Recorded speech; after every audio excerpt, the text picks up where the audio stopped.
The lock turned with a soft, final click. Bass from the ballroom pulsed through the wall like a distant heartbeat. Vivian Hart stood between me and the door, close enough that her perfume cut through the sterile bathroom smell. Clean, expensive, wintergreen with something woody underneath. Her eyes were the color of lake water under cloud cover. I usually saw them across conference tables aimed at dashboards and deadlines. Here they held a different kind of focus, the kind you feel before a verdict. "This stays between us, Ethan," she said. My phone vibrated in my pocket, a muffled buzz against my thigh. I did not reach for it. I kept my hands on the sink edge instead, knuckles whitening against the cold stone. Vivian's fingers rested on the latch. A thin gold band circled her index finger.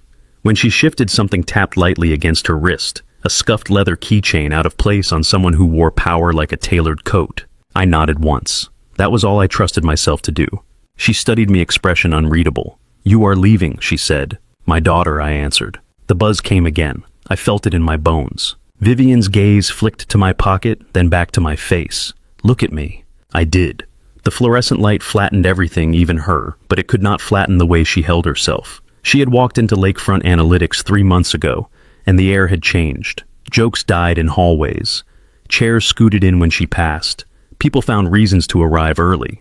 Now she said quietly, "You are not fired." The words landed like a door opening where I expected a wall. My breath caught. My shoulders dropped before I could stop them. She lifted one hand, palm out, stopping whatever thanks tried to form. "We will be brief." My phone buzzed again. "You have a few minutes," Vivian said. After that, other people start telling themselves stories. Her eyes narrowed slightly. "So, we will be careful." Outside, laughter seeped under the hallway gap.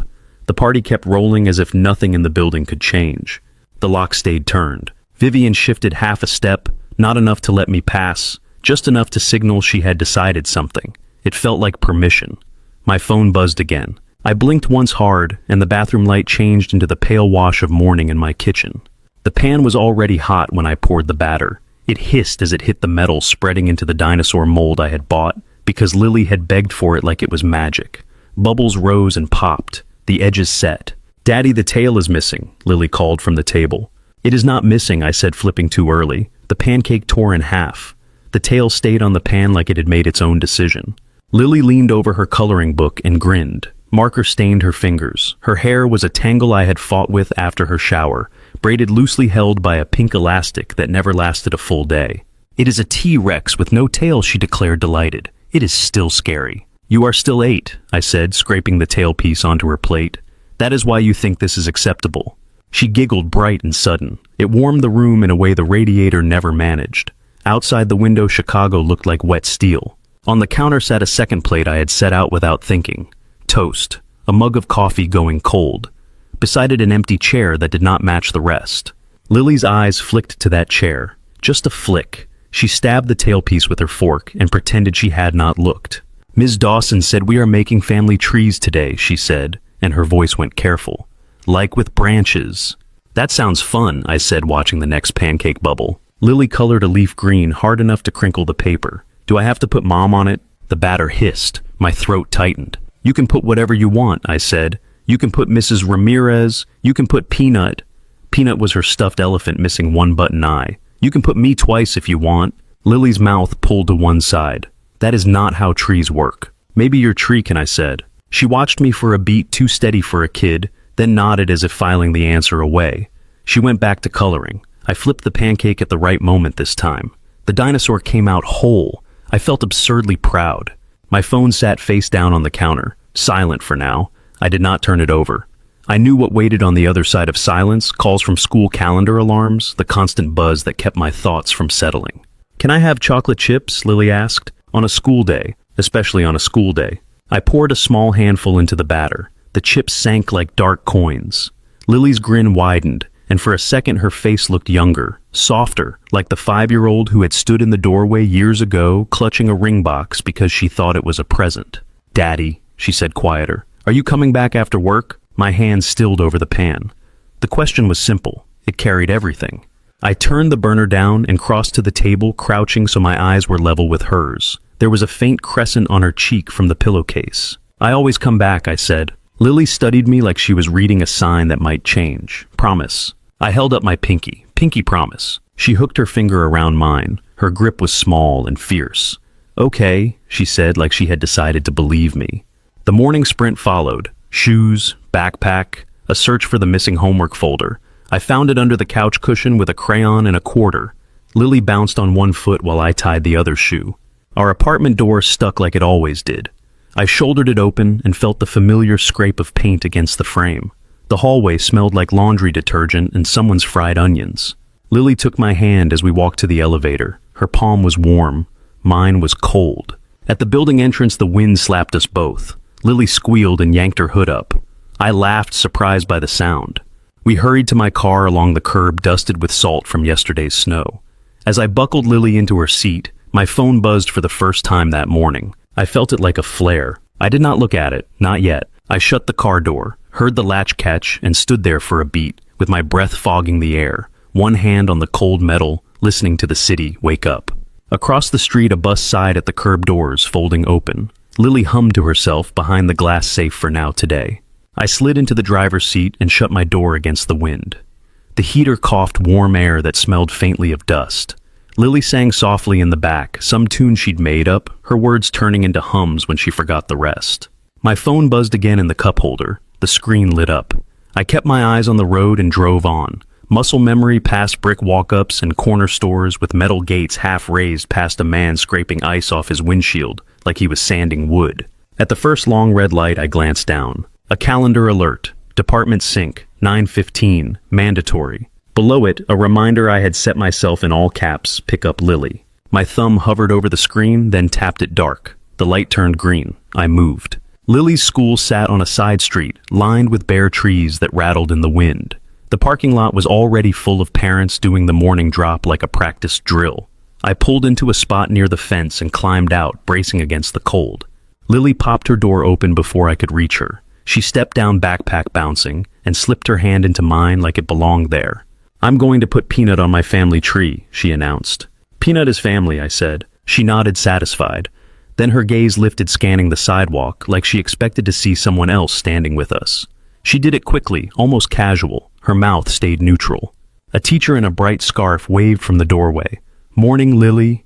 Lily lifted her chin. Morning, Ms. Klein. We reached the steps. Kids streamed past us, cheeks red, voices sharp in the cold. Lily paused with one foot on the first step and turned back.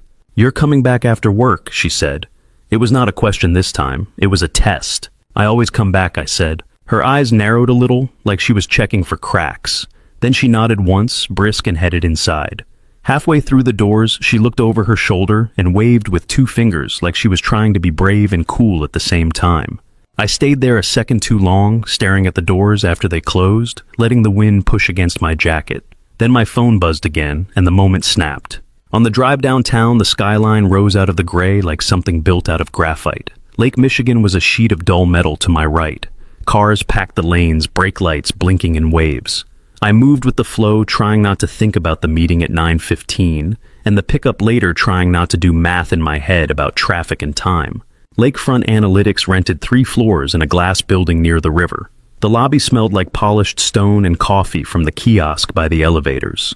I swiped my badge at the turnstile and joined the morning crowd, all of us moving like we had places to be that mattered more than the weather outside. In the elevator, a guy from client services stood beside me, tie slightly crooked eyes on his phone. He nodded at me without smiling. Hey, I said. Morning, he answered. His voice was flat, not unfriendly, just tired. The elevator hummed upward.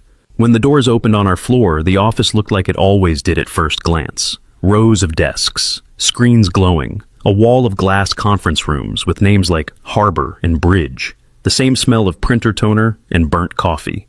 Then you notice the little things. Chairs tucked in straighter, voices lower, people not eating at their desks anymore, like crumbs had become a risk. The change had a name. Vivian Hart. I hung my coat, sat down, and woke up my laptop. The login screen flashed my reflection back at me. My hair was still damp from the shower. There was a faint crease on my forehead I did not remember having a few years ago. Slack messages stacked up while I typed my password. Marla, from operations. Did you hear Vivian is sitting in on the sink? Kevin from finance, heads up. She is tracking attendance down to the minute now. Someone in the general channel had posted a gif of a man walking on a tightrope. It had been deleted 30 seconds later. I stared at my calendar again. The sink was real. Mandatory was real. I could almost hear Vivian saying the word the way she said everything, like it was a fact, not a request. Across the aisle, Marla swiveled in her chair. She was always impeccably put together. Lipstick, perfect nails, short and neat. She had 2 teenagers and a husband who worked nights, and she still managed to look like she slept. "You look like you got hit by a bus," she said. "I feel like I got hit by a bus," I answered. She lowered her voice. "You coming to the 9:15? "Yes," I said too quickly. Marla's eyes flicked to my phone, then to my face. "Good. Do not give her a reason." I did not ask who her was. It hung in the air anyway. Vivian had started 3 months ago, brought in from a different division, with a reputation that traveled ahead of her. People said she turned chaos into profit.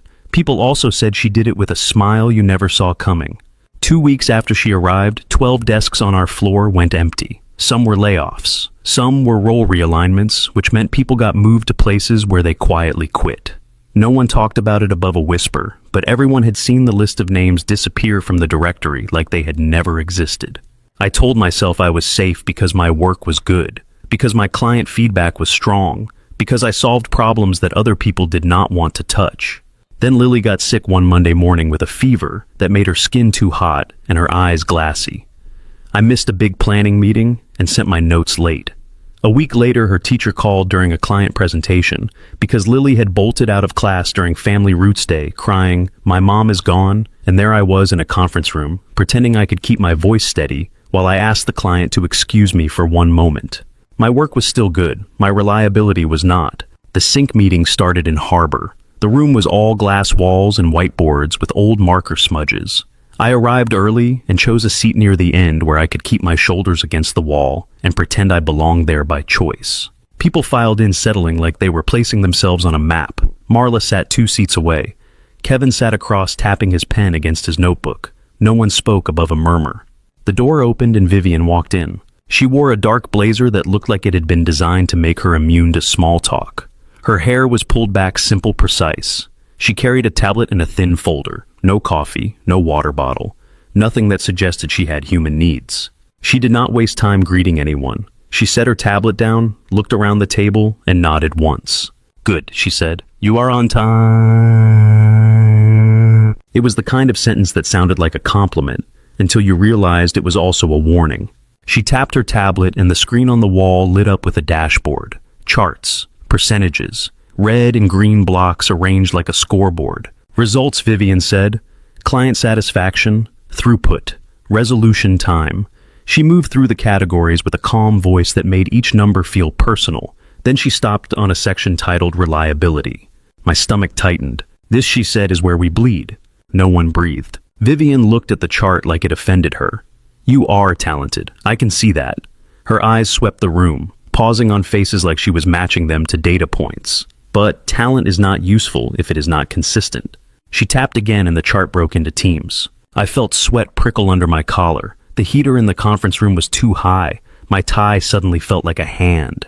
Vivian's gaze landed on me for a beat longer than anyone else. Her eyes were not cruel. They were simply precise. "Ethan Brooks," she said. "Yes," I managed. "You lead the Sandstone account escalations," she said. "Correct." "Yes." "Your client feedback is excellent," she said. "Your issue resolution is faster than the team average." She did not smile. "And your attendance record is variable." The word hit like a pin. "I understand," I said, but my voice came out too thin. Vivian tilted her head slightly. "Do you?" There was a pause where I could have said something clean and professional. Something about process improvements. Something about being committed. Something that would not sound like a man begging. My phone buzzed in my pocket. I did not move. I did not look down. I kept my face still even as my heart started pounding like the buzz had reached inside my chest. Vivian's eyes narrowed a fraction. She had noticed, of course she had. She looked away first not out of kindness, but because she had decided the meeting did not need my personal life leaking into it. "We will revisit this," she said, and moved on to the next person. The rest of the meeting blurred. I heard words like accountability and benchmarks and operational discipline. I nodded in the right places. I wrote notes I did not remember writing. Every so often my phone buzzed again, and I told myself it was nothing, that Lily was fine, that the world did not always catch fire when my pocket vibrated. When the sync ended, people stood too fast, chairs scraping. Conversations broke into short bursts. Marla touched my elbow as we left. You okay? Yeah, I lied. She did not press. She just gave me a look that said she knew what it cost to keep showing up. Back at my desk, I opened the Sandstone report and forced my eyes to focus on numbers. My inbox kept filling. Requests, updates, a client asking for a call at 4:45, another internal meeting at 5, a reminder from Lily's after-school program that pickup ended at 5:30. I stared at the times until they stopped looking like numbers and started looking like a trap. The office around me hummed with keyboards and low voices. Somewhere a printer spit out pages. Someone laughed once sharp and quickly cut off as if they had surprised themselves. My phone buzzed again. This time I pulled it out just enough to see the screen without lifting it too high. A message from Ms. Klein Lilly seemed anxious this morning. Just letting you know. I swallowed. My thumb hovered over the keyboard to respond, but my work screen flashed an incoming call request from Sandstone. I set the phone down face down and answered the client. My voice did what it was trained to do. Calm, helpful, professional. Inside my head, I kept seeing Lily on the steps, asking if I was coming back, and the empty chair in my kitchen that did not match the rest. When the call ended, I checked the time. The afternoon had started sliding away without permission. I opened my calendar again and felt that familiar squeeze in my chest as appointments stacked on top of the only one that mattered. Outside the window, the sky was already dimming, the city turning the color of cold water. I stared at my calendar until the numbers started to feel personal. 4:45, 5:30. I picked up the phone again just to look at Ms. Klein's message one more time. Lily seemed anxious this morning. Just letting you know. I typed back, thank you. I'll talk to her tonight. My thumb hesitated, then added, please let me know if anything changes. The reply bubble did not appear. Maybe she was teaching. Maybe she was busy. Maybe nothing had changed. My chest stayed tight anyway. A notification popped up on my screen. Sandstone requested a follow-up, priority high.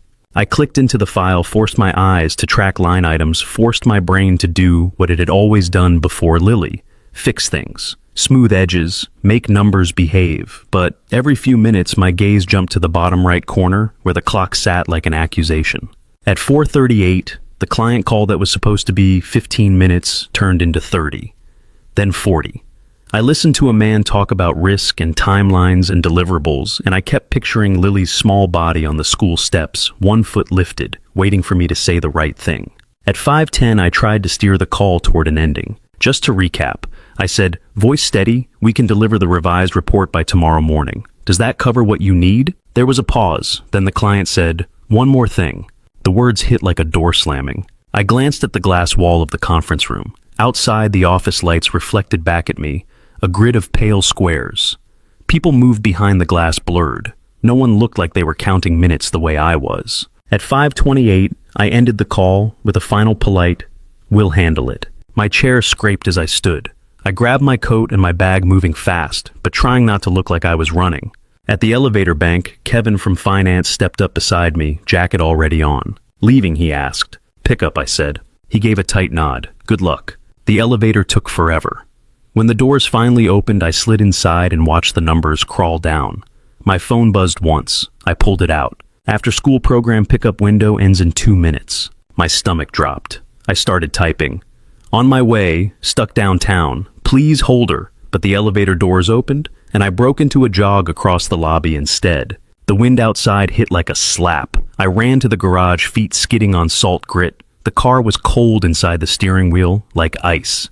I started it, pulled out, and merged into traffic that did not care about my panic. I made it to the after-school center at 5:37. The woman at the desk looked up with a practiced expression that said she had delivered this message before. Mr. Brooks, she said, we really need you to be on time. I know, I said breathless. I'm sorry, I got held up. Behind her, Lily sat on a plastic chair with her backpack in her lap. Her shoulders were stiff. Her face was carefully blank, like she had made it that way. When she saw me, her eyes flicked up and then away. I crouched in front of her. Hey, kiddo. She did not move at first. Then she stood slow and let me help her into her coat. In the car, she stared out the window. I came, I said. She pressed her lips together. You were late. I admitted. I'm sorry. She kept looking out. The city slid past streetlights, blinking on one by one. My phone buzzed again, and I almost threw it out the window. I did not check it. At home, Lily hung her coat on the hook and went straight to her room without saying anything. The apartment felt smaller when she did that. I made dinner that tasted like it had been cooked by someone thinking about 3 other things: pasta, sauce from a jar, a handful of shredded cheese. Lily ate quietly, twirling noodles with focus that felt too intense for a Tuesday. "How was family tree day?" I asked, trying to sound casual. She kept her eyes on her plate. "Fine. Did you put peanut on it?" She nodded once. "Did you put Mrs. Ramirez?" Another nod. "And you put you—" She paused. "Ms. Klein said I should put myself in the middle." "That sounds right," I said. Lily's fork slowed. Other kids had pictures, like their mom and dad together. I waited. If I rushed in with answers, she would retreat. I had learned that the hard way. She kept going, voice small. "I don't have a picture of Mom anymore." My throat tightened. "I can print one," I said, then immediately regretted it. Lily's head snapped up. "Why?" The question was sharp, not rude, just raw. I swallowed. "If you wanted one." She stared at me for a beat. Then she looked back down. "I don't know." After dinner, I washed dishes while Lily did homework at the table. Pencil scratches, eraser crumbs. The quiet between us stretched and shifted. When it was time for bed, she climbed under the blanket and pulled Peanut to her chest.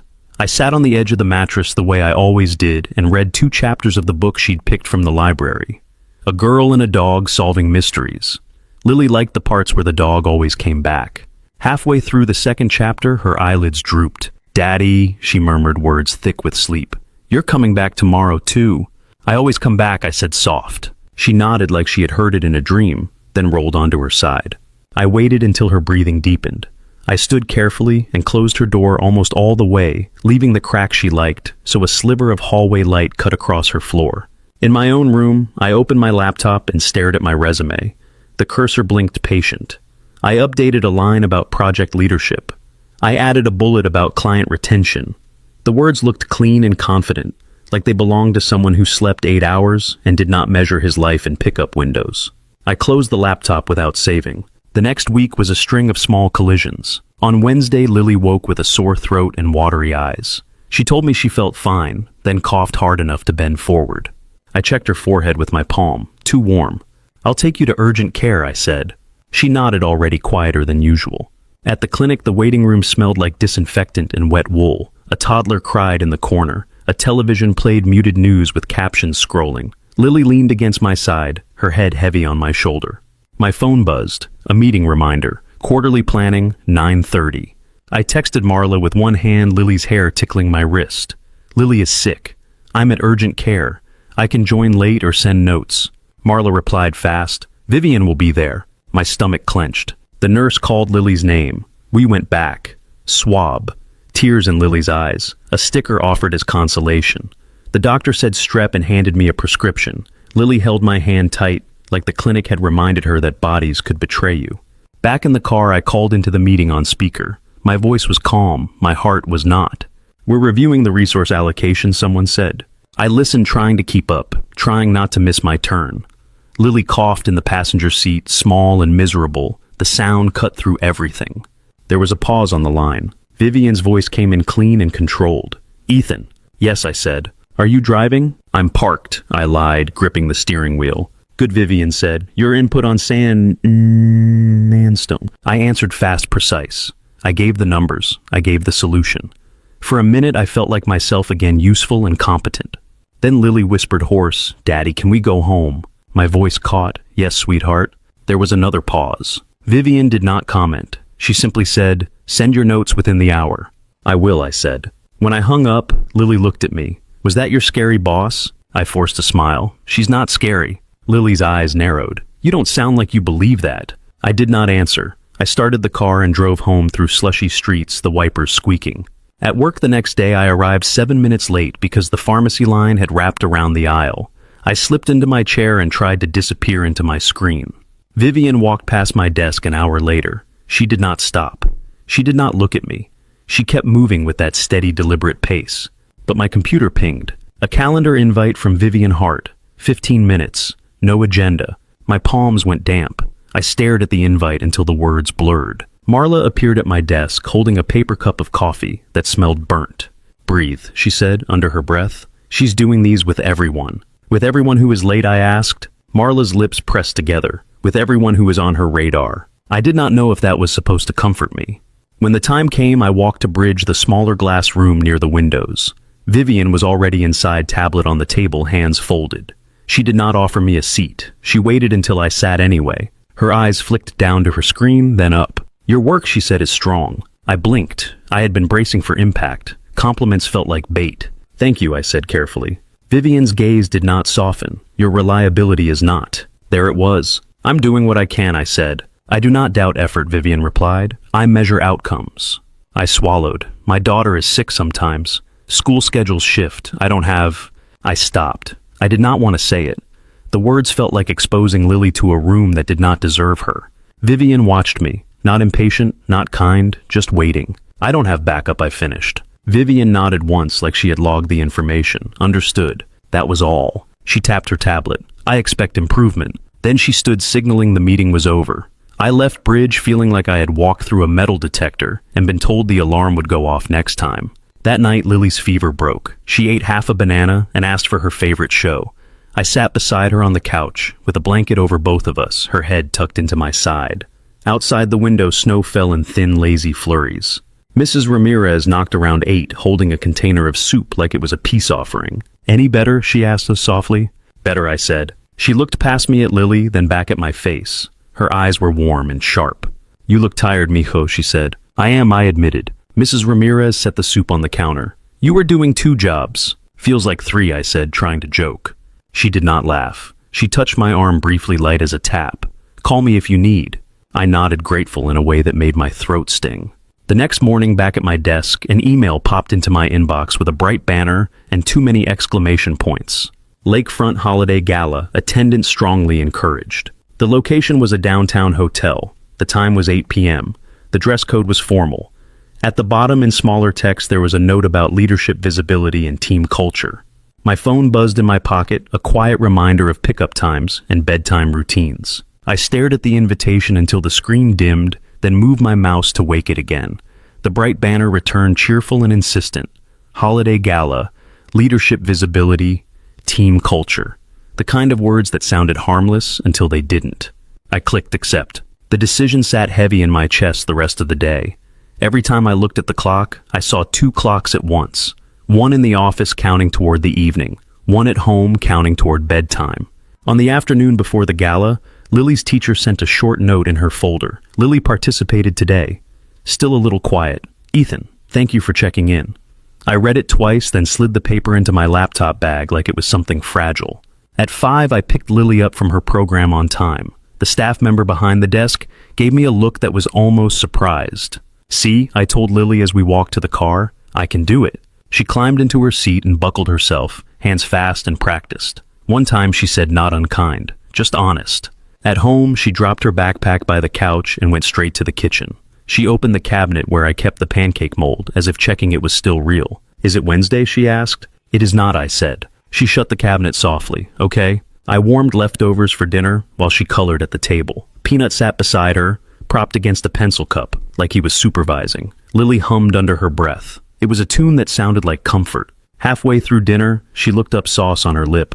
"Mrs. Ramirez is coming tonight." "Tomorrow night," I said. "She's gonna hang out with you while I go to a work thing." Lily's fork paused. "A party." "It's more like a lot of grown-ups standing around pretending they are having fun," I said, then softened it when her eyes narrowed. "Yes, a party." Lily chewed slowly. "Will you be back before I fall asleep?" The question was simple, but my stomach tightened. "I will be back," I said. I chose the words carefully. "You'll be asleep, but I'll be back." She looked down at her plate. "You said that before." I stopped eating, I know. Her fingers traced the edge of her napkin, small, deliberate movements. "I don't like when people go away at night." "I don't like it either," I said. Lily's gaze flicked toward the empty chair. Not lingering, just acknowledging it like a bruise. Then she forced her eyes back to me. "Can I sleep in your bed?" she asked, voice casual, like she was asking about dessert. "Not tomorrow," I said gently, "but you can put Peanut in the nightlight on extra bright, and you can call me if you wake up." Her head tilted. "Will you answer?" I felt that sting behind my eyes, the one that always came when she asked for proof. "I will answer," I said. "If I can't pick up right away, I will call you back. I promise." She watched me for a long beat. Then she nodded once, like she was filing another promise into the same cabinet as the pancake mold. The next night, I left work a little early and drove home through rush hour traffic that crawled like it was tired too. Snow had melted into gray piles along the curb. The wind off the lake cut through my jacket as I carried my bag inside. Mrs. Ramirez was already in the hallway when I stepped out of the elevator. She stood with her coat still on, scarf wrapped around her neck, a tote bag at her side. She looked like she had come prepared for anything. "You ready?" she asked. "As ready as I can be," I said. She stepped into the apartment and immediately lowered her voice, like the walls might disturb Lily. "Where is she?" "In her room," I whispered. Mrs. Ramirez nodded and moved down the short hall. I followed, feeling like I was escorting someone into a sacred space. Lily's door was open a crack. I pushed it wider with 2 fingers. Lily sat on her bed in pajamas, hair brushed, peanut tucked under one arm. Her eyes were bright in the glow of the nightlight, not sleepy at all. Mrs. Ramirez smiled. "Hello, mi vida." Lily's shoulders loosened a little at the sound. "Hi," she said. Mrs. Ramirez set her tote bag down and pulled out a small container. I brought popcorn, the kind with the real butter smell. Lily's face softened, just a notch. "Can we watch the dog show?" "If your father says yes," Mrs. Ramirez replied, glancing at me.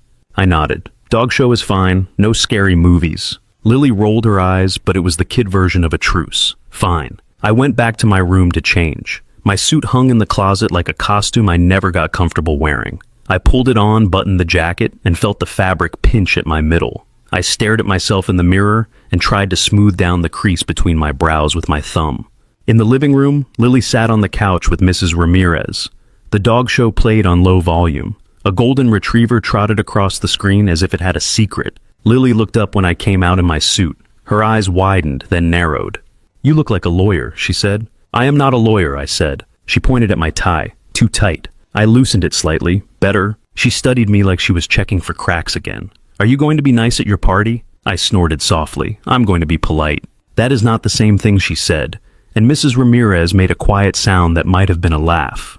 I crouched in front of Lily. "I'm going to go, and then I'm going to come back. Just like always." Lily's mouth pressed into a line. "I want a real promise." I held up my pinky. She hesitated, then hooked her finger with mine. Her grip was firm. "Okay," she said, like she had decided to let me leave. I kissed the top of her head. Her hair smelled like shampoo and something sweet. I stood, picked up my coat, and looked at Mrs. Ramirez. "My number is on the fridge," I said. She waved a hand. "I know. Go. You need to show your face." I did not miss the way she said it, like she understood the weight of faces and rooms and people who counted. I grabbed my keys and stepped into the hallway. The apartment door stuck like it always did. I pulled it shut until the latch caught. The sound was small but final. In the car, the city looked dressed up and tired at the same time. Storefronts glowed warm. People hurried along sidewalks with their shoulders hunched against the cold.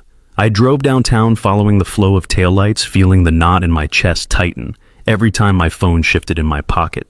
The hotel was one of those places that tried to feel like a private club. Dark wood, low lighting, a smell of citrus and polished leather. A doorman nodded at me as if he recognized my face, which he did not. Inside the lobby, chandeliers threw soft light onto marble floors. Women in dresses and men in suits drifted toward the ballroom, their laughter echoing up into the high ceiling. I followed the signs for the gala, my shoes sounding too loud on the stone. At the entrance, someone from HR stood behind a small table with name tags. She handed mine to me with a bright smile.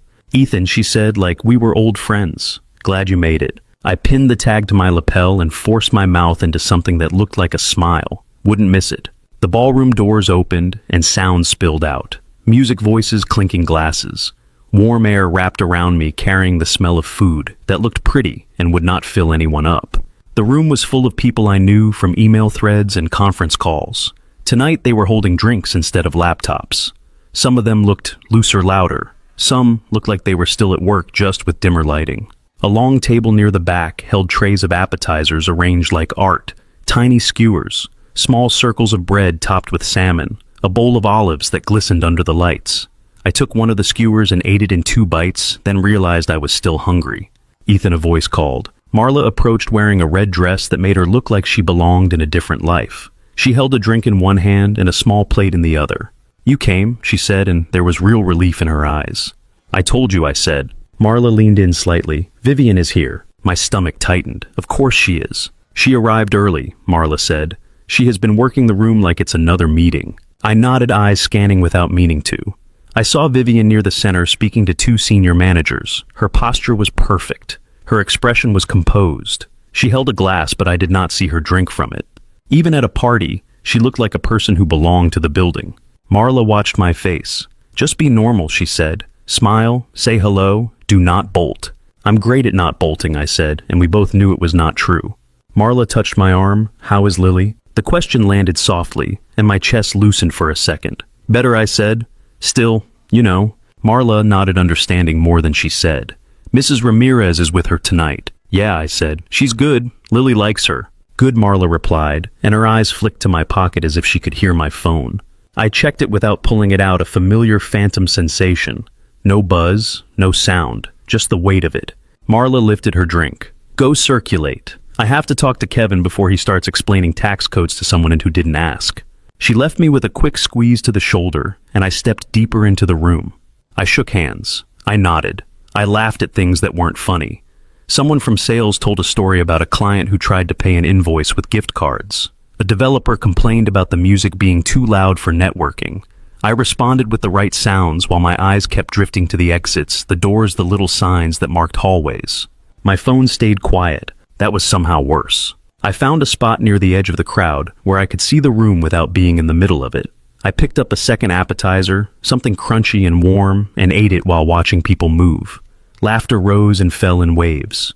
The band shifted to a slower song. Someone clapped off beat. Across the room, Vivian turned slightly, and her gaze swept past me, not landing, not acknowledging. It was the kind of glance that could mean nothing or everything.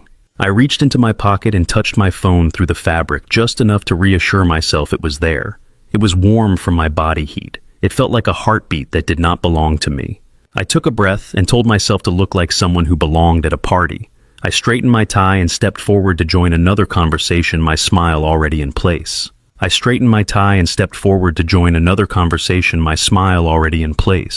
man from accounting was talking about refund timing like it was a thrilling plot twist. Two people nodded politely, their eyes sliding past him to the bar. I nodded too, letting my attention float just above the surface, catching phrases without holding them. The ballroom air felt heavy with perfume and warm fabric. Underneath it all was the smell of food that looked generous and left you still hungry. "Ethan, right?" the accounting guy said, turning toward me with a hopeful expression. "Yeah," I said. "Ethan." "I'm Cal," he said, shaking my hand. His palm was damp. "You're on Sandstone."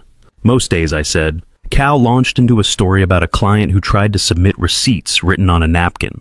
I gave the right sounds at the right times. My eyes kept drifting toward the doors, toward the hallway, signs, toward the small gap where the ballroom noise thinned into something quieter. My phone stayed still in my pocket. It felt like an object with its own gravity. A laugh rose nearby, bright and sharp. Someone had taken off their blazer and loosened their tie.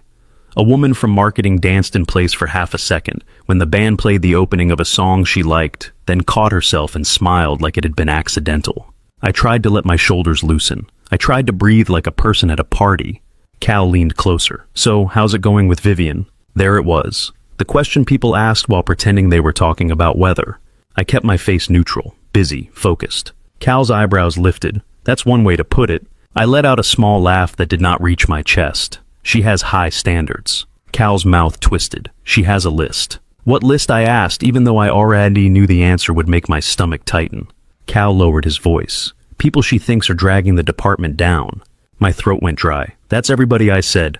Cal shrugged. "Maybe, but some names are closer to the top." I felt the urge to check my phone just to have something to do with my hands. I resisted. I held my glass of water instead and took a sip that tasted like nothing.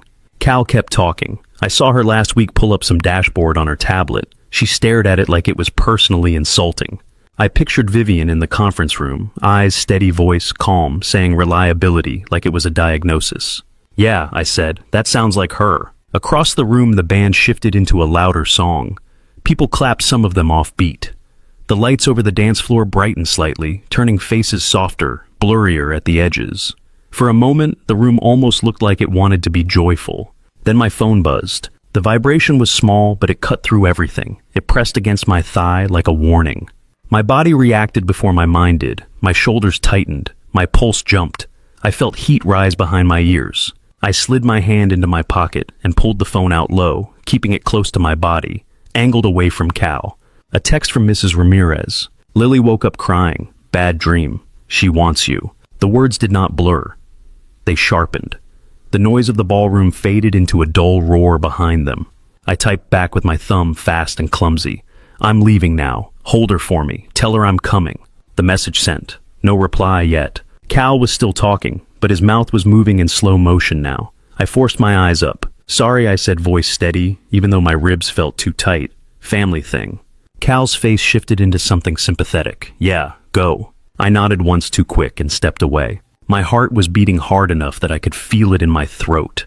I moved through the crowd, keeping my head down, weaving between groups of people, holding drinks and laughing.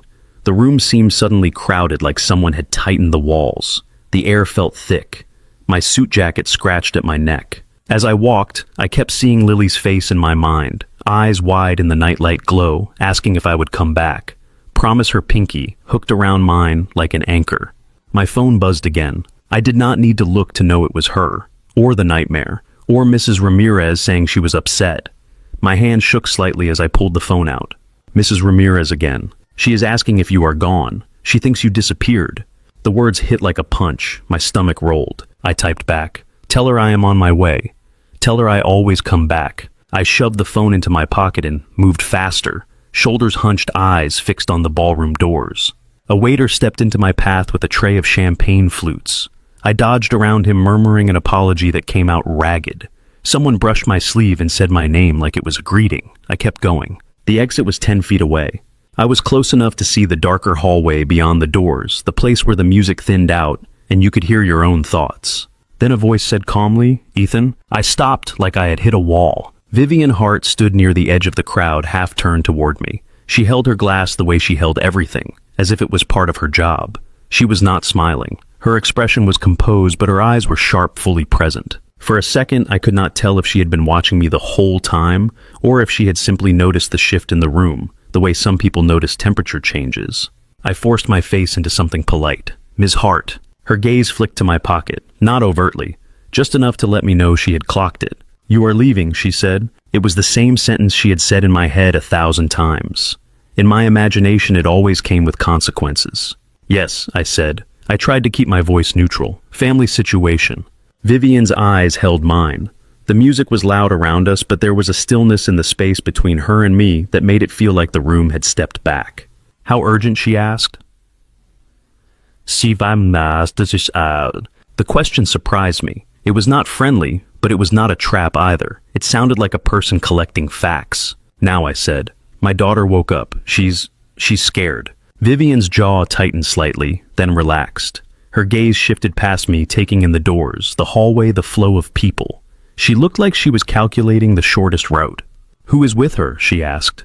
The question was too personal to belong in this room. It made my skin prickle. Mrs. Ramirez, I said, my neighbor. Vivian nodded once. Behind her, someone called her name. Vivian did not turn. Come with me, she said. My mouth went dry. Right now, Vivian's eyes did not blink. Yes. I glanced toward the exit again. The doors were right there. I could push through, get out, drive home, hold Lily, and this could be just another night where I apologized to my boss later. I could send an email. I could accept whatever damage came with it. But Vivian was standing there like a closed gate. Her presence made the air feel different. People moved around us, but no one stepped into our circle. It was as if everyone had learned to give her a certain radius. I need to go, I said, trying again as if she had not understood. Vivian's voice dropped just a fraction enough that I had to lean in to hear her over the band. I know. The two words landed heavier than I expected. I felt my breath catch. My hands were cold. My phone pressed against my thigh like it was still buzzing even when it wasn't. Vivian's gaze flicked to my lapel, the name tag that said Ethan. The ink looked too bright, too cheerful, pinned to a suit that did not fit my life. I am not stopping you, she said. I am asking for 2 minutes. I stared at her, trying to read her face. She gave me nothing. She did not soften. She did not harden. She simply waited like she was used to people deciding under pressure. A pulse of guilt ran through me, sharp and familiar. Lily crying, Mrs. Ramirez trying to comfort her, Lily imagining me gone the way her mother had gone. The thought tightened my throat until it hurt. My phone buzzed again. I did not pull it out this time. I could not stand to see more words that made me feel like I was failing. Vivian watched my pocket. Her eyes lifted back to mine. Ethan, she said, and my name sounded different in her mouth, less like a data point and more like a person. Look at me. I did. Her eyes were steady. There was no panic in them, No drama, just focus. I will make sure you leave, she said, but you will listen first. Something in my chest shifted, not relief, not fear, something in between. Suspicion and hope do not mix well, but they were both there. I swallowed. Okay, I said, and my voice came out rough. Vivian turned without another word and started walking. I followed. We moved through the crowd, cutting along the edge of the ballroom, where the lights were dimmer. People looked up as Vivian passed. Conversations dipped. Someone stepped aside without thinking. Vivian did not acknowledge any of it. She walked with the same measured pace she used in the office hallways. My heart kept racing, and now it had a new rhythm to chase her footsteps. We passed the bar. A bartender poured champagne into glasses like he was filling test tubes.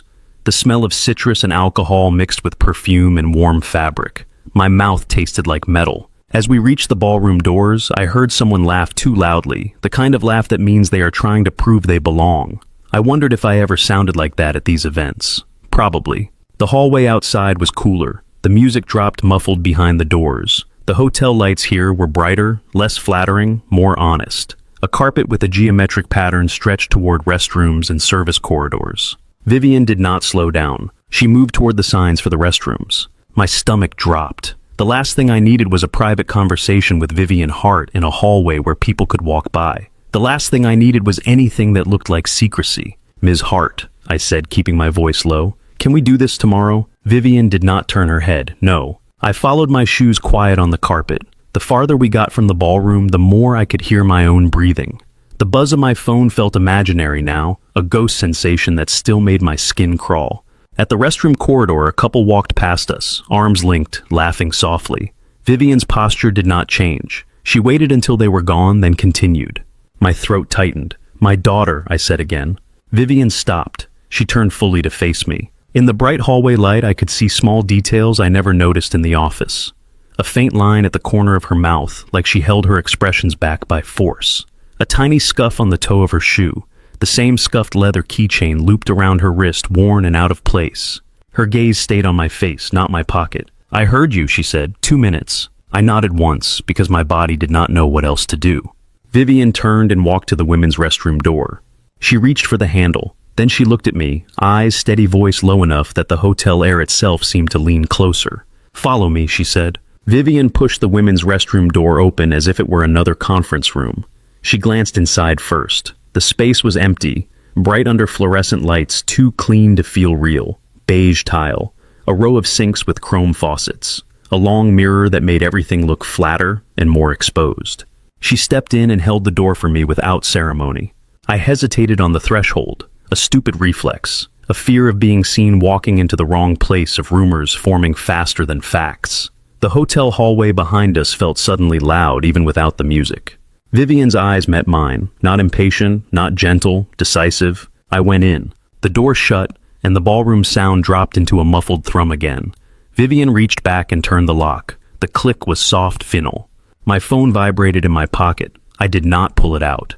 The urge to run surged through me anyway, hot and immediate, like my body wanted to outrun the feeling of Lily crying into Mrs. Ramirez's shoulder.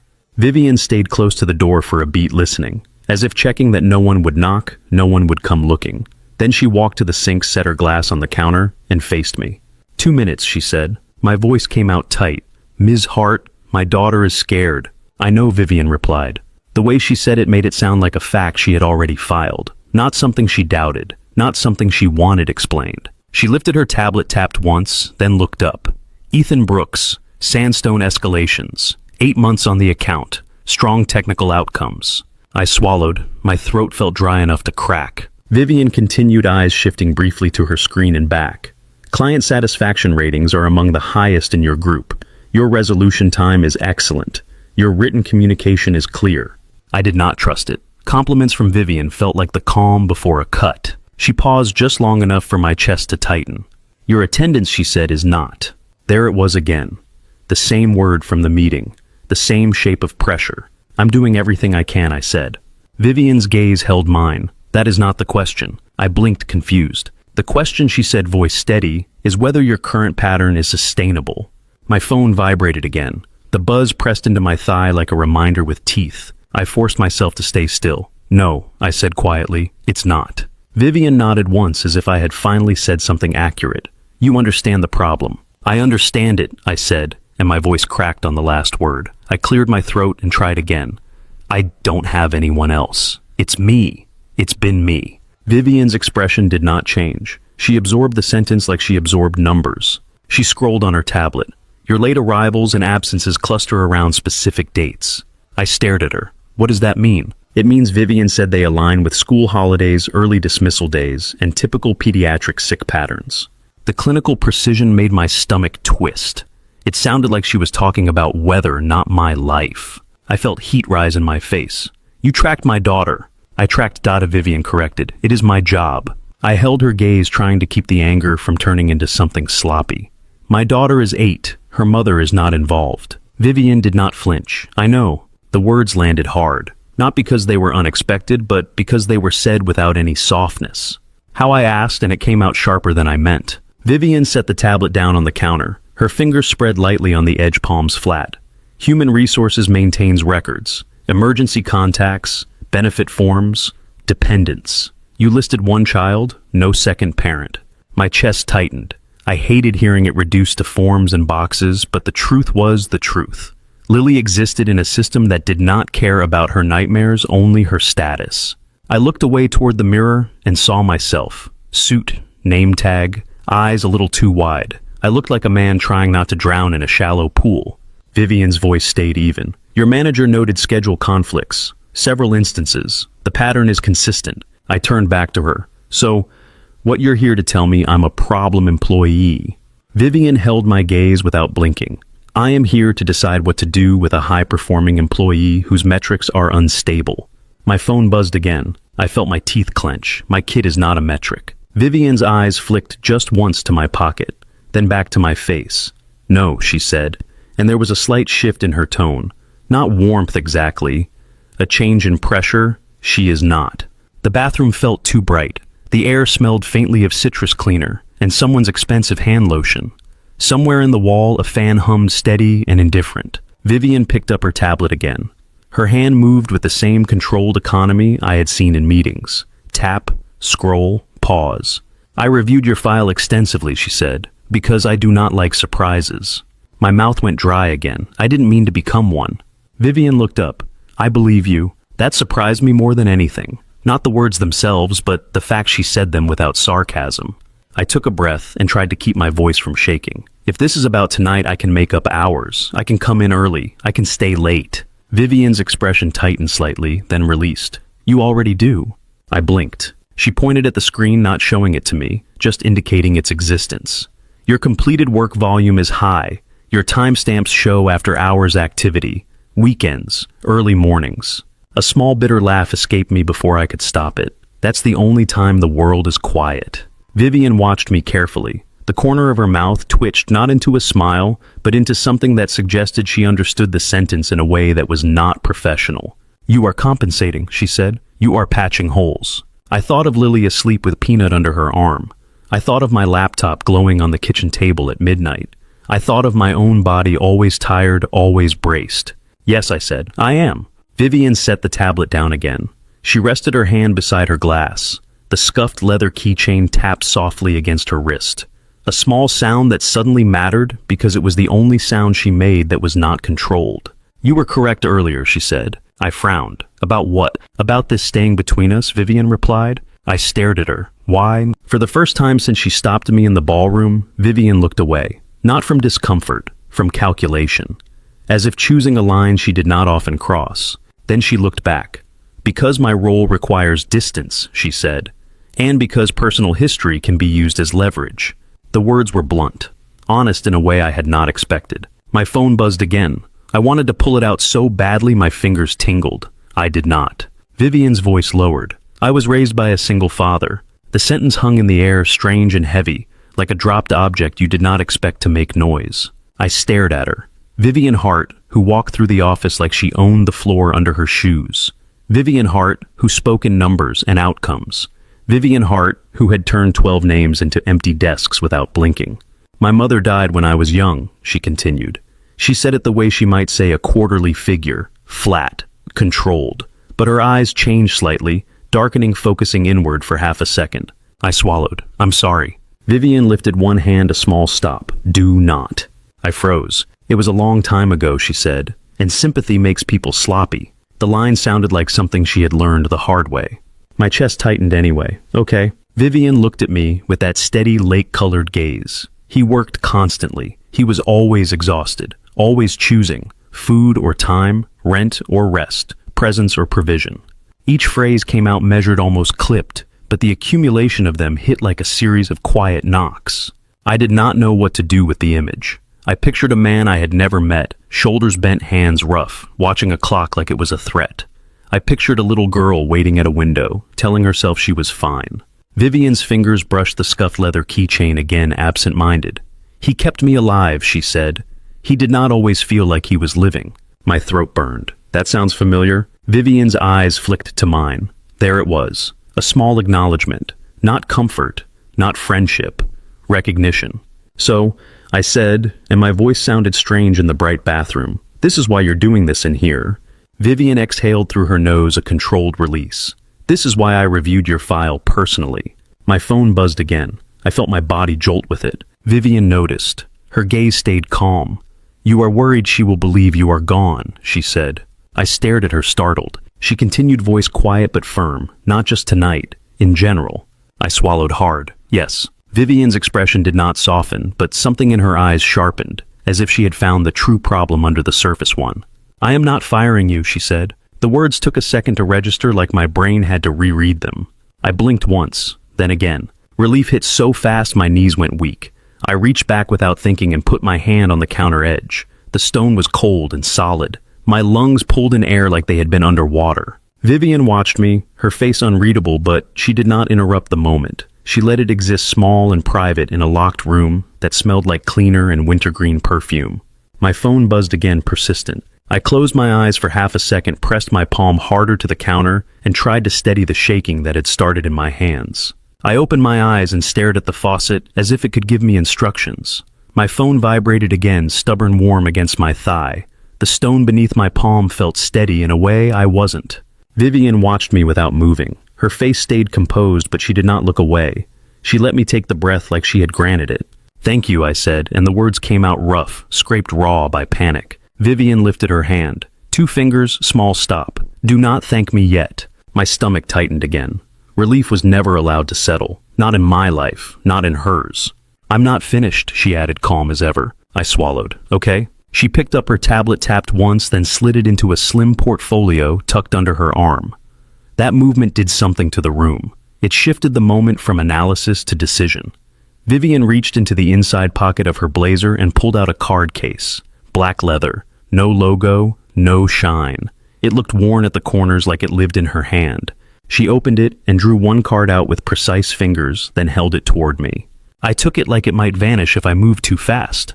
Lakefront Analytics was printed at the top in sharp letters. Below it, FlexOps Pilot, Remote Operations.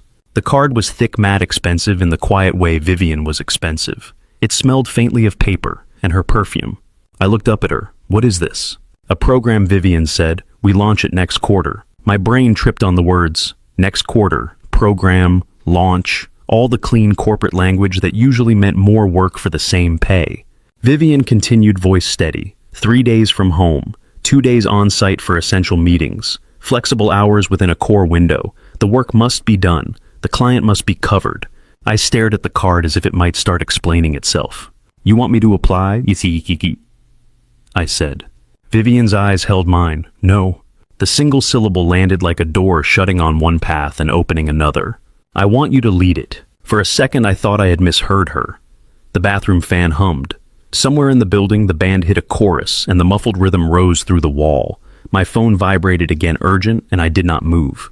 Lead it, I repeated. Vivian's expression stayed controlled. Yes. My throat worked around the air that suddenly felt too thin. Ms. Hart, I can barely keep my current job together. You keep the work together, Vivian corrected. Your life is what is colliding with it. The way she said it made it sound like physics, not failure. I looked down at the card again. Remote operations. My mind flashed through ordinary moments like snapshots. Lily stepping off the bus, the after-school desk clerk watching the clock, a pot of pasta boiling over while I stared at a laptop, the empty chair. You want me to do this because I'm a mess, I said before I could stop myself. Vivian's gaze sharpened. Do not insult yourself in front of me. I blinked. She stepped closer, stopping on the other side of the sinks. Close enough that I could see the faintest shadow of tiredness under her eyes, as if sleep was something she negotiated for like a contract. You are not a mess, Vivian said. You are a person managing 2 full-time obligations without support. My chest tightened in a new way. Not panic this time. Something like being seen. I tried to steady my voice. Why me? Why not someone else? Someone easier? Vivian's mouth pressed into a line. When she spoke, her voice dropped slightly, just enough that it felt private even in a locked room. Because you understand what remote work actually requires, she said. Not slogans, not buzzwords. It requires boundaries that are respected and systems that do not punish people for having lives. She paused, eyes flicking down to my pocket for a fraction of a second, then back to my face. And because she added talent is worth accommodating. The sentence was simple, but it held weight. It did not sound like pity. It sounded like a decision she could defend. I stared at her. You're saying you can accommodate me? Vivian's expression did not soften, but the corner of her mouth moved as if she had considered a smile and rejected it. I am saying I will build a structure that keeps people like you from breaking, she said. And I need someone to run it who has already been close to the edge. My fingers tightened around the card. It bent slightly, then I forced myself to loosen my grip. My phone vibrated again, insistent. I could almost picture Mrs. Ramirez in my apartment popcorn, untouched Lily upright in bed with wide eyes asking the question that hurt the most. Are you gone? I reached for my phone, then stopped. I could not handle more words right now. Not while Vivian's offer sat in the air unreal. Talk to me, I said. And the desperation leaked through despite my effort to keep it professional. What does leading it mean? What are you actually asking me to do? Vivian nodded once, as if she respected the question. You will build the protocols, she said. Communication, coverage, escalation pathways. You will set expectations that make sense. You will pilot it with a small group. You will report outcomes. I heard the shape of it. The work I already did expanded. The kind of work I was good at. Solving problems people avoided, making things run. And you think I can do that from my apartment? I said, my voice quieter now. I think you will do it better, Vivian replied. Because you will not be watching the clock like it is a weapon. My throat tightened. The image was too accurate. I looked at her wrist. The scuffed leather keychain rested against her skin. It did not belong with her blazer or her clean lines. It looked like something kept for a reason. You said your father, I began, then stopped. The sentence felt like a boundary I was not allowed to cross. Vivian's eyes did not flicker. Yes, I forced myself to finish. Did anyone help him? Vivian's hand moved not to her tablet, but to the keychain. Her thumb rubbed the worn leather, once a small, unconscious motion. No, she said, not in the way that mattered. The bathroom light made her skin look paler, but it could not hide the steadiness in her. She had survived something and built armor out of it. She had learned how to keep her voice level, even when the subject turned sharp. My phone vibrated again. This time Vivian spoke before I could. You need to go, she said. It was not a question. It was an instruction, and for once it aligned perfectly with my own need. I nodded quickly. Yes. Vivian's gaze held mine. We will discuss details after the holidays. I gripped the card. So, this is real. It is real, Vivian said. Human resources will prepare paperwork. There will be a modest salary adjustment to reflect the responsibility. My mouth opened then shut again. I did not trust my voice. Vivian shifted her weight. The fan hummed. The muffled music from the ballroom throbbed through the wall, steady and irrelevant. One condition, Vivian said. My stomach tightened. Of course there was a condition. She looked me straight in the eye. This conversation stays between us. I stared at her. All of it. Yes, Vivian replied. The program exists. That is public. The reasons we are standing in this room are not. I nodded. Of course. Vivian's eyes narrowed slightly, as if she wanted more than agreement. I have a reputation, she said. The words were plain, but the meaning underneath them was sharp. People feared her. People respected her. People watched for weakness. Sympathy could be used against her, and she knew it. I swallowed. I won't say anything. Vivian's expression shifted just a fraction into something like acceptance. And at work she added, it remains Ms. Hart. A strange laugh tried to come out of me, half relief, half disbelief. I swallowed it down. Yes, Ms. Hart. For a moment, her mouth curved slightly. It was not a full smile. It was a brief softening, gone almost as soon as it appeared. My phone vibrated again. I could not ignore it anymore. I pulled it out and saw a new message from Mrs. Ramirez. She is shaking. She keeps asking for you. My chest clenched. I shoved the phone back into my pocket. Vivian moved toward the door. Her hand went to the lock. She hesitated, fingers resting on it, then looked back at me. Ethan, she said, and my name sounded steadier in her mouth now, like she had decided it belonged in her world of outcomes. Do not waste time proving yourself to me. I blinked. What? You already did, Vivian said. The sentence landed in my ribs and stayed there. She turned the lock. The click was softer this time, like the room was exhaling. Vivian opened the door a crack and listened. The hallway was quiet. No footsteps, no voices nearby. She pulled it open and stepped out first, scanning left and right, with the same awareness she brought to boardrooms. Then she nodded for me to follow. The cooler air hit my face. The fluorescent hallway light felt harsh after the warm dimness of the ballroom. The carpet pattern seemed too busy, too eager to announce itself. Vivian walked a few steps with me, then stopped at the corner where the corridor split. You will go that way, she said, indicating the service exit that led toward the garage. Fewer people. I nodded, swallowing hard. Thank you. Her eyes sharpened. You said you would not. I stopped myself. I nodded instead. Understood. Vivian's gaze held mine a beat longer. Go. I turned and moved fast, not running, but close. My shoes made soft sounds on the carpet. The farther I got from the ballroom, the clearer my thoughts became narrowed down to one thing. Get home. At the service door, I pushed through into a stairwell that smelled like concrete and cold air. The sound of the party vanished completely. My phone buzzed again, and I gripped the railing harder, taking the stairs two at a time. In the garage, my breath fogged in front of me. I unlocked my car with shaking fingers, slid into the seat and started the engine. The heater blew cold at first. The dashboard lights glowed soft red. I drove out into the night city lights smearing across the windshield. The streets downtown were busy with people leaving restaurants, taxis edging into lanes, brake lights flaring like warnings. At a red light, I pulled my phone out and called Mrs. Ramirez. It rang twice. She answered on the third ring, voice low. Ethan. I'm on my way, I said. My voice broke on the last word. Put her on speaker. Tell her I'm coming. I already did, Mrs. Ramirez said. She hears your voice in her head. She needs the real one. A small sound came through the phone. Not words. A stifled sob. Lily, I said, keeping my voice as steady as I could. Hey, baby, it's me. Another small sound like she was trying to breathe through something heavy. Daddy, Lily whispered. I'm coming home, I said. I'm driving right now. I'm coming. Are you sure, she asked, and the question was so small it hurt. I'm sure, I said. I always come back. The line went quiet except for her breathing. Mrs. Ramirez murmured something in Spanish, soft and soothing. I could hear fabric rustle as if she was smoothing Lily's hair. Lily's voice came again, thin with sleep and fear. Don't get lost. I won't, I said. Look at Peanut. Hold Peanut tight. I'm almost there. Okay, she whispered. I hung up when I reached my exit. My hands tightened on the steering wheel. My vision stung. I blinked hard and kept driving. By the time I pulled onto my street, the wind had picked up again, pushing scraps of snow along the curb.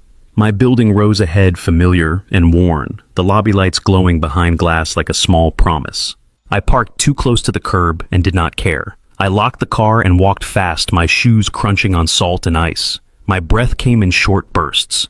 Inside the lobby, it smelled like laundry and old heat. The elevator doors took too long to open. When they did, I stepped in and hit my floor number twice, as if repetition could speed it up. The elevator climbed, humming. My phone was quiet now, but my body still felt the echo of every buzz. When the doors opened, I moved down the hallway toward my apartment keys already in my hand. The lock on my door resisted like it always did, and then gave way with a familiar click. Warm air met me first, thick with the smell of buttered popcorn and the faint sweetness of Lily's shampoo. The television was on low in the living room. A dog show paused mid-trot. Mrs. Ramirez stood near the couch with her coat open as if she had been ready to move at any second. She did not scold me. She did not greet me like it was a normal night. She just looked at my face and her eyes softened. She finally stopped shaking, she whispered. My throat tightened. Is she awake? Mrs. Ramirez shook her head once slow. She is half asleep, but she is listening for you, like a little cat. I set my keys down too carefully on the small table by the door. My hands did not feel like mine. My suit jacket felt too stiff for this room. Everything about me looked wrong in my own home. Mrs. Ramirez stepped closer and lowered her voice even more. She had a dream. I nodded, already bracing. She said you disappeared, Mrs. Ramirez continued, like her mother. The words hit hard and clean.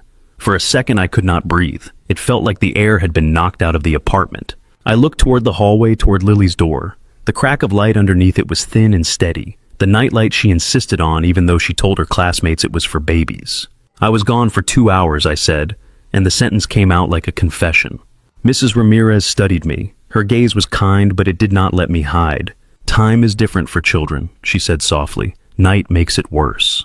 I swallowed. Thank you for staying with her. She waved a hand as if it was nothing. Her coat sleeve brushed the side of the couch, and a kernel of popcorn rolled onto the floor. She bent and picked it up without thinking, like she was used to cleaning up small pieces of other people's lives. She kept asking the same thing Mrs. Ramirez said. I already knew the question. She asked if you were gone for good, Mrs. Ramirez finished. My chest tightened until it hurt. Mrs. Ramirez touched my arm. It was brief, a grounding tap. Go. She needs your face, not your voice on the phone. I nodded, unable to speak.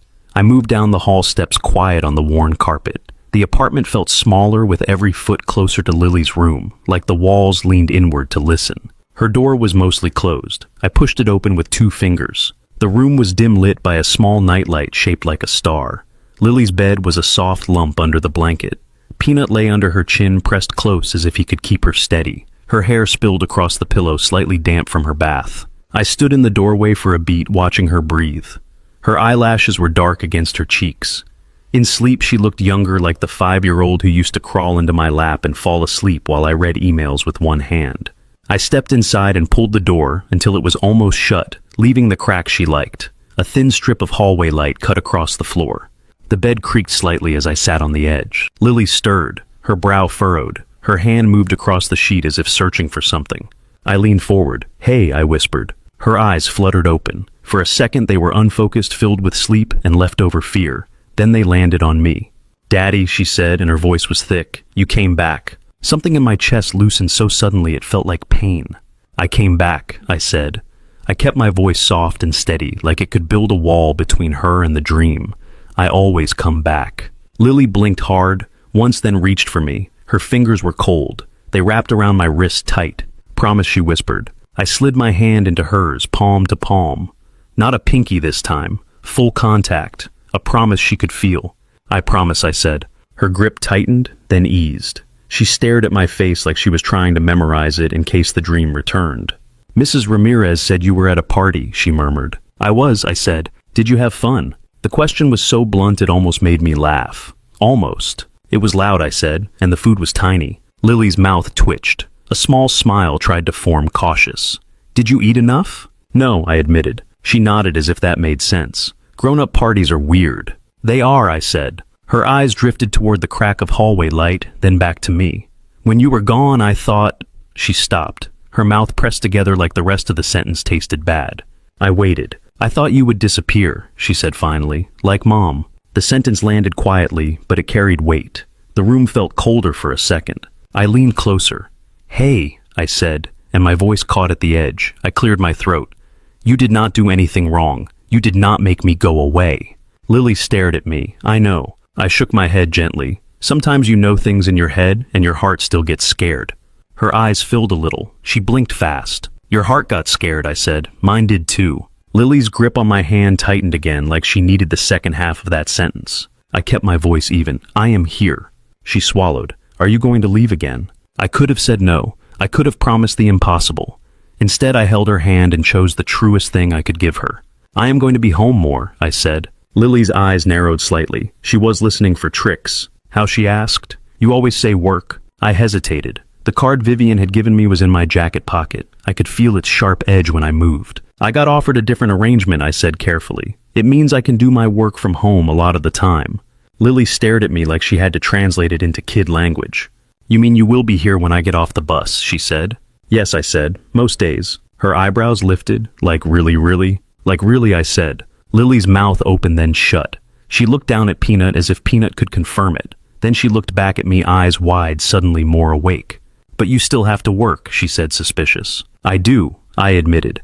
I will still have meetings. I will still have deadlines. But I can do a lot of it here, in the other room. Lily's gaze slid toward the second bedroom, the one filled with boxes and old coats and things I kept meaning to sort. Then she looked back. "So you can pick me up," she said. "Yes. And you can come to the science thing," she said, and the words tumbled out faster now. "And you can come when Ms. Klein says parents are invited. And you can be there when I get sick." My throat tightened. "Yes," I said again. "I can be there." Lily stared at me like she was trying to decide if this was a real thing or another grown-up sentence that sounded good and vanished later. Then she asked the most Lily question possible. "Can we have pancakes?" she said in the morning. I felt a laugh slip out quiet and surprised. "It is late." "Pancakes and pancakes are not about time," she said, very serious. I shook my head. "Okay, pancakes." Her eyes softened. "Dinosaur ones." "Dinosaur ones," I agreed. "With chocolate chips," she added. "With chocolate chips," I said. Lily sighed a long breath that sounded like she had been holding it all night. Her shoulders sank into the pillow. Her grip on my hand loosened. "Okay," she whispered. I stayed there, fingers still laced with hers, until her eyelids drooped again. She fought it for a second, like she did not want to let go of being awake while I was sitting here. Then sleep pulled her down. Her breathing deepened. Peanut shifted slightly as she relaxed. The room held steady, small, and warm. I eased my hand out slowly, careful not to break the spell. Lily made a tiny sound in her throat, then settled. I sat there a moment longer, watching her chest rise and fall. When I stood, my suit jacket creaked. The sound felt loud in the quiet room. I paused, waiting to see if she woke.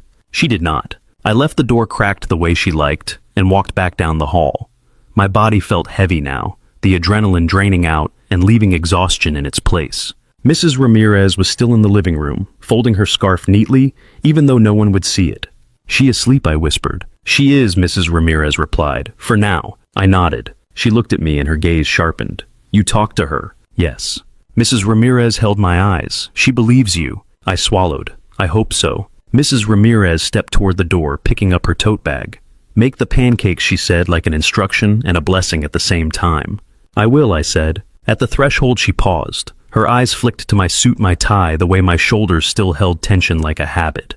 "You look like you were about to be punished," she said quietly. The word surprised the laugh out of me, but it died fast. I thought I was. Mrs. Ramirez's expression softened again, and now I hesitated. Vivian's card pressed against the inside of my pocket like proof. "Now I'm just tired," I said. Mrs. Ramirez nodded, as if that was honest enough. "Sleep," she said, "if you can." She slipped out into the hallway. The apartment door stuck, then closed. The latch caught with a small click. The quiet that followed felt different, not empty, just still. I took off my coat, then my suit jacket, and hung them on the back of a chair. My tie felt like a rope around my throat. I loosened it, pulled it free, and let it fall onto the table. My phone sat in my pocket, finally silent. I pulled it out and set it face down on the counter like it might start buzzing again if I looked at it too closely. Then I reached into my jacket pocket and pulled out Vivian's card. The Maddie paper caught the kitchen light. FlexOps Pilot, remote operations. I set it on the table. I stared at it for a long beat, the way you stare at something you do not want to trust. I heard Lily's voice in my head, small and fierce. "Don't get lost." I rubbed my palms over my face, then leaned on the counter the way I had leaned on the sink in the hotel bathroom. The same need for something solid under my hands. From the cabinet, I pulled out the dinosaur pancake mold and set it beside the card. It looked ridiculous next to corporate print, like two worlds that had never belonged on the same surface. I stood there in the quiet kitchen staring at both, listening to the old building settle, listening to the faint hum of the refrigerator, feeling my own breathing slow. In the hallway, Lily's door stayed cracked. A thin line of light held steady on the floor. I slept in my clothes on top of the blanket. Not deep sleep, the kind where you keep one ear open for small feet and a soft voice. When morning finally slid into the kitchen through the blinds, I woke with my neck stiff and my mouth dry. The dinosaur pancake mold sat on the counter where I had left it, ridiculous and honest. Vivian's card lay beside it, neat as a contract. I made coffee first. The smell filled the apartment, bitter and familiar. Then I mixed batter in a bowl that still had a chip on the rim from the day Lily had tried to help, and dropped it. I warmed the pan. I greased the mold. I did everything slowly, like moving carefully could keep the night from happening again. Lily padded into the kitchen in socks that did not match. She stopped in the doorway and looked at me like she was checking if I was real. "You stayed," she said. "I stayed," I answered. Her shoulders lowered a fraction. She climbed onto her chair and watched the pan. "You said pancakes," she reminded me. I remember I said and poured batter into the mold. It sizzled. The sound felt like a small celebration. Lily leaned forward, chin on her fists. With chocolate chips. Already in there, I said. She nodded once satisfied, then glanced at the card on the counter. What's that? I kept my eyes on the pan. Work paper. Lily's eyes narrowed. Work is always paper. I flipped the first dinosaur. It landed clean, tail intact. I felt a silly rush of pride again. This paper means I can work from home more, I said. Lily stared at the card, then at me. Like you will be here. Like I will be here, I said. She did not smile right away. She took that information and held it carefully like a fragile ornament. Then she looked at the pancake and decided that was a safer thing to focus on. I want the green plate, she said. The green plate is for special mornings, I replied. She lifted her eyebrows. This is special. I slid the pancake onto the green plate. Lily grinned quick and bright, and the knot in my chest loosened again. After breakfast, she dressed for school without a fight. She brushed her hair and did not complain when I tightened the braid. She hugged me at the door hard enough to make my ribs ache. Don't get lost, she whispered. I won't, I said into her hair. I drove her to school and watched her disappear through the doors. I waited a beat, then pulled my phone out and scrolled until I found Vivian's number. My thumb hovered. This stayed between us, she had said, but the program did not. The paperwork did not. The offer was real, and if I did not respond, it would turn into another thing that almost happened. I texted instead of calling. Thank you, I am in. A minute passed, 2. Then her reply came. Meet HR today, send availability. That was it. No punctuation flourish, no warmth. The sentence carried the same weight as her hand on the restroom lock. This was happening. At work, I kept my head down. I completed the sandstone revision and sent it early. I answered emails in tight, clean paragraphs. I let myself look busy because busy was safer than hopeful. When I walked past Bridge later that afternoon, I saw Vivian through the glass. She sat alone at the table tablet open, one hand still. The scuffed leather keychain looped around her wrist, tapping softly against the tabletop as she scrolled. Her face stayed calm, but her eyes were sharp. She looked up when I passed. Our gaze met for a second. I nodded, small, respectful. Vivian nodded back smaller. At 3:30, I sat across from a human resources specialist in a conference room that smelled like dry erase marker and coffee. She smiled too much and spoke in bright, friendly phrases that made my stomach tighten. We are excited to have you as part of the FlexOps pilot, she said. I kept my hands folded on the table. I am excited too. She slid papers toward me. Remote work agreement, security protocols, equipment inventory. The language was careful and legal, but underneath it I could see my life shifting. You will be based from home 3 days a week, she said, tapping the page. Core coverage from 10 to 3. Flexible outside that window as long as client needs are met. Core coverage. The words felt like a bridge. Not perfect, but something solid enough to stand on. I signed where she pointed. The pen felt heavy. My name looked strange on a document that might change everything. Your compensation adjustment is here, she added, pointing to a line item. Modest, just as Vivian had said. It was not the money that made my throat tighten. It was the fact that someone had written down in black and white that my time had value. When I left the room, Marla caught me near the elevators. Where were you? She asked, eyes flicking to the folder in my hand. HR, I said. Monday is the sad absnidal. Marla's face shifted. Are you okay? I'm okay, I said again, but this time it was not a lie. It was not the full truth either. I could not say more. Marla studied me. Vivian. I kept my expression neutral. Work things. Marla leaned in slightly, lowering her voice. You got transferred. I held her gaze. Something like that. She let out a breath, then nodded slow. Good. You needed something. I did not correct her. I could not. That weekend I opened the second bedroom door and stared at the mess like it was a stranger. Boxes stacked to the ceiling. A treadmill I never used. Bags of clothes Lily had outgrown, but I could not bring myself to throw away. A dusty lamp. A pile of old client binders I had brought home during a crisis and never returned. Lily stood beside me, peanut tucked under her arm. She peered in with the serious expression she used when she was deciding if something was safe. This is where you will work, she said. It's the plan, I replied. Lily wrinkled her nose. It smells like old. It does, I admitted. She pointed at a box. What is that? Stuff, I said. Lily's eyes narrowed. Stuff is not a real answer. I laughed quietly. You're right. We spent the afternoon sorting. Lily insisted on keeping every drawing she had ever made, including a picture of a purple cat riding a bicycle. I tried to argue. Lily shut that down with a look. That one is history, she said. I threw out broken hangers and expired coupons. I carried boxes to the trash chute. I found a photo in the back of a drawer, tucked between old mail. Lily as a toddler, grinning frosting on her cheeks. Me, behind her younger eyes, less tired.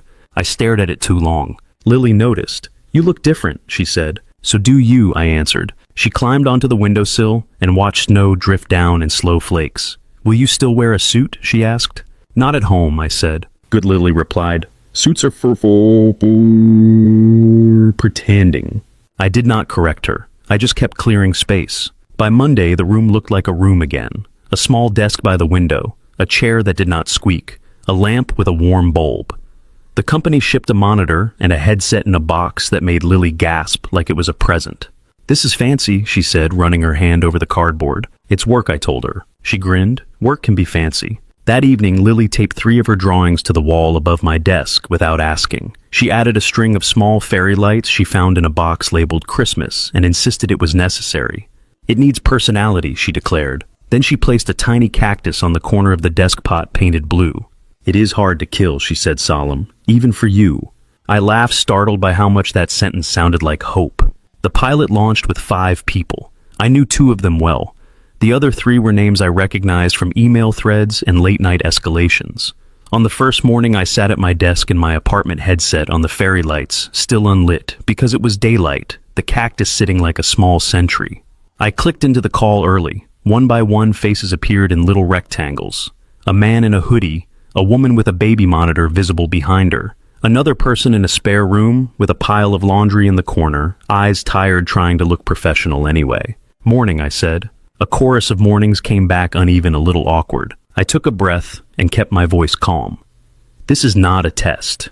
We are not trying to prove that we can work like robots. We are trying to prove we can work like adults." A couple of people smiled slightly. One person exhaled like they had been holding it. I explained the core window. I explained coverage. I explained that a status message was not a confession. That you could say school pickup and return at 4 without writing a paragraph of apology. That we would rotate escalation duty so no one was always on call. That we would measure output, not chair time. In the background, someone's toddler squealed. The woman reached off screen and shushed gently. "No worries," I said, without making it a joke. "We can hear life. It's fine." Her shoulders dropped. "Thank you," she murmured. We built rhythm over days. A morning check-in that was short. A midday handoff note that was clear. A rule that client coverage came first, but no one had to pretend they never had a doctor appointment. We created templates that made it easy to communicate without oversharing. We stopped treating flexibility like a favor and started treating it like design. The first week I made mistakes. I overcorrected. I answered messages too fast, like speed could prevent failure. I stayed up late editing protocols that did not need editing.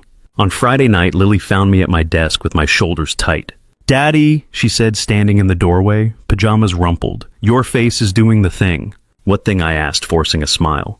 "The worried thing," she said, "like you were at the party." I leaned back in my chair. The fairy lights glowed softly now, reflecting in the window. The city outside was dark and wet streetlights shining on the pavement. "I'm okay," I said. Lily walked over and placed Peanut on my keyboard. "No more typing," she announced. "Peanut is union," I said, and Lily's grin flickered. I picked her up and carried her to the couch, her small body warm against mine. We watched a show about animals until her breathing slowed. When I carried her to bed, she did not ask if I was coming back. She just mumbled goodnight and rolled toward Peanut. That change was small, but it sat in my chest like a pebble you keep turning over. Weeks passed. My phone still buzzed. It buzzed with client messages and calendar reminders and school notes. But the buzz stopped feeling like a siren. It became information again. I was there when Lily got off the bus, standing at the door, in sweatpants holding the mail. She waved from the steps and ran up, cheeks flushed from cold, talking at full speed about a science worksheet and a boy who wore his shoes on the wrong feet. Sometimes I still had to take calls during dinner. Sometimes deadlines still pressed in. But the apartment no longer felt like a place I visited between crises. It felt like where we lived. In the office on the days I came in, people looked at me differently. Not warmer exactly, more curious, like they were trying to figure out what had changed. Vivian did not comment in public. She kept her tone sharp, her expectations clear. But in meetings when I presented pilot metrics, her gaze held steady on the numbers and then briefly on me. Once after a call, she passed me in the hallway and said quietly, "Better." It was not praise. It was acknowledgement. It meant she had noticed the shift in my reliability chart. It meant she had noticed the shift in my face. By the end of the second month, Lily's nightmares came less often. When she did wake, she reached for me and found me in the next room, instead of across town. She still asked for promises sometimes, but the questions came softer, less like panic and more like habit. One afternoon, an alert popped onto my screen while I was finishing a client summary, a calendar invite. Vivian Hart, performance review. I stared at it for a moment, then clicked accept. The week leading up to the review felt quiet on the surface and loud in my head. My work stayed steady. The pilot metrics kept trending the right direction. Client response times improved. Internal handoffs got cleaner. People stopped apologizing for having to pick up a kid or take a parent to a doctor. They just posted the note, covered each other, and moved on. Still, the word review sat in my chest like a stone. On the morning of the meeting, I came into the office early, not because I had to, because my body still thought early meant safer. I rode the elevator up with a man from sales who smelled like cologne and coffee. He nodded at me once and went back to his phone. The hallway on our floor was bright and too cold. Glass walls, carpet that swallowed footsteps. I walked past Bridge and stopped outside the door. Through the glass, Vivian sat at the table tablet angled toward her, a stylus resting between her fingers, like a pen and a weapon at the same time. She looked up exactly when I reached for the handle, like she had known the timing without looking at the clock. "Come in," she said. I stepped inside and shut the door. The click sounded louder in the quiet. Vivian did not offer small talk. She did not ask how my morning was. She slid her tablet toward the center of the table so I could see it. The dashboard showed the pilot program in clean blocks of color: output, response time, satisfaction, attendance. The attendance chart was the one that hit me first. The red patches that used to cluster around my name were gone. There were still small dips because life did not disappear, but the pattern was different, controlled, covered. Vivian tapped the screen once.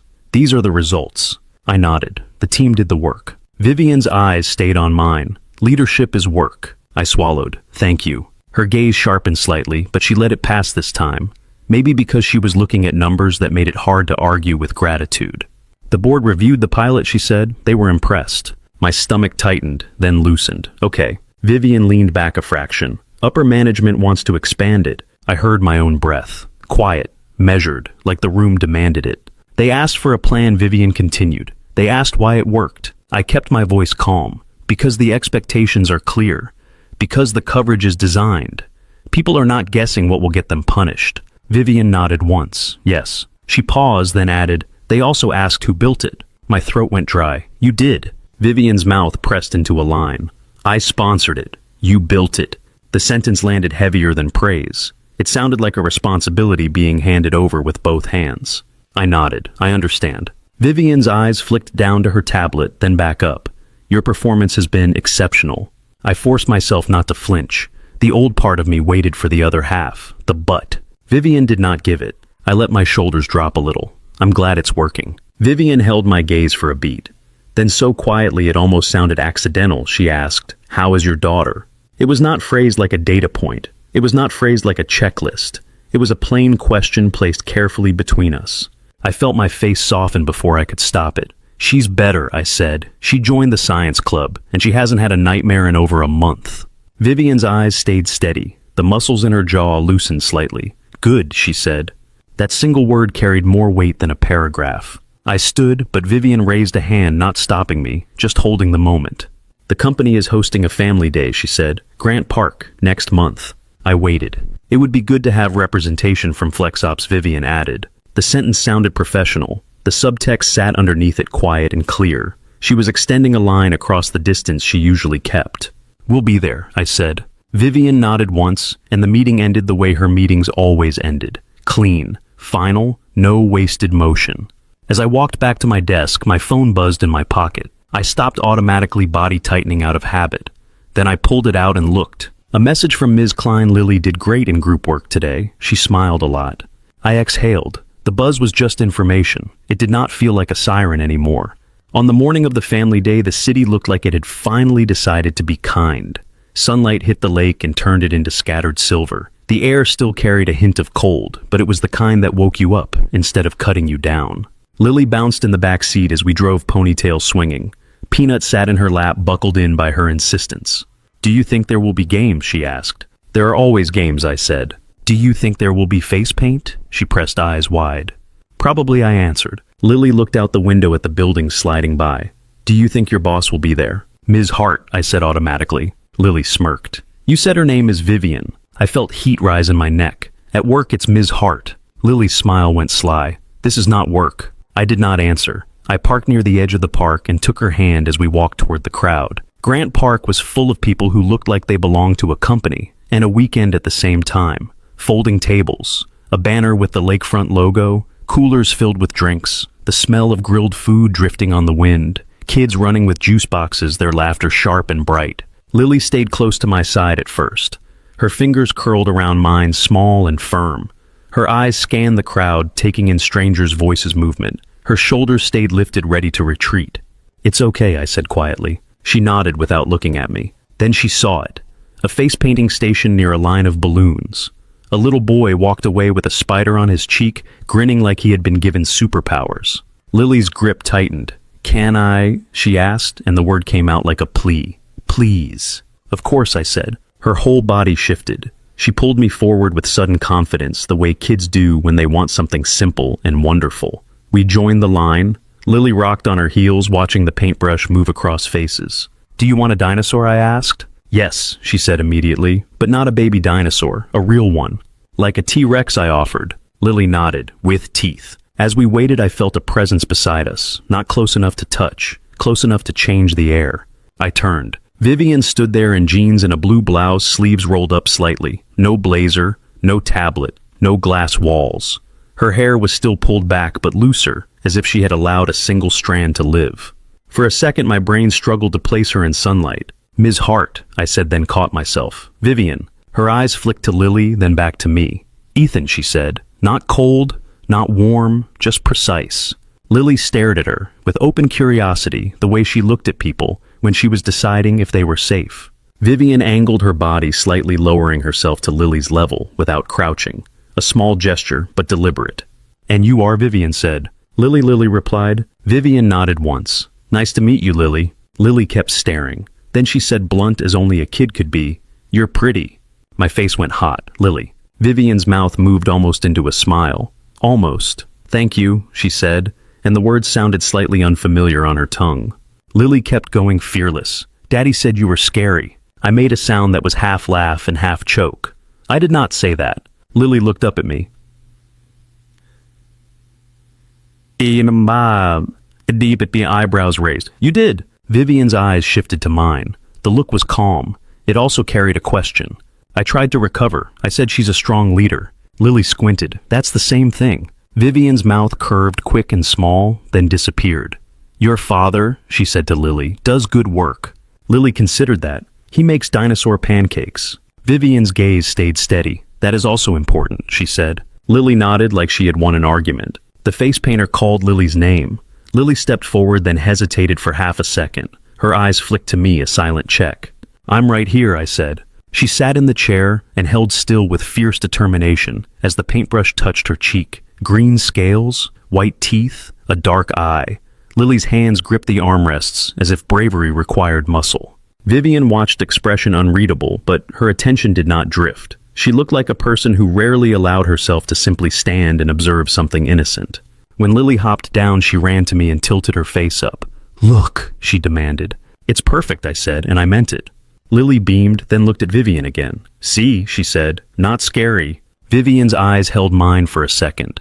The subtext sat there quiet and sharp. She had heard the fear. She had seen the child. She had chosen what to do with it. My phone buzzed in my pocket. I did not flinch. I pulled it out and saw a photo Lily had just sent through Mrs. Ramirez's old group chat that she still used. Lily's dinosaur face blurry and triumphant, captioned in all caps. Dad, look. I laughed softly. Lily grabbed my hand again and tugged me toward the games. Vivian stepped back, giving us space but not leaving. As we walked, the wind off the lake lifted Lily's ponytail. Sunlight flashed on the grass. The noise of the park rose and fell like waves. At the edge of the crowd, I glanced back once. Vivian stood with her hands in her pockets watching Lily run. The scuffed leather keychain was looped around her wrist, catching the light, like a small worn promise she carried without explaining. I turned forward and followed my daughter into the afternoon, her laughter bright enough to drown out every old buzz. Thank you so much for listening to today's story.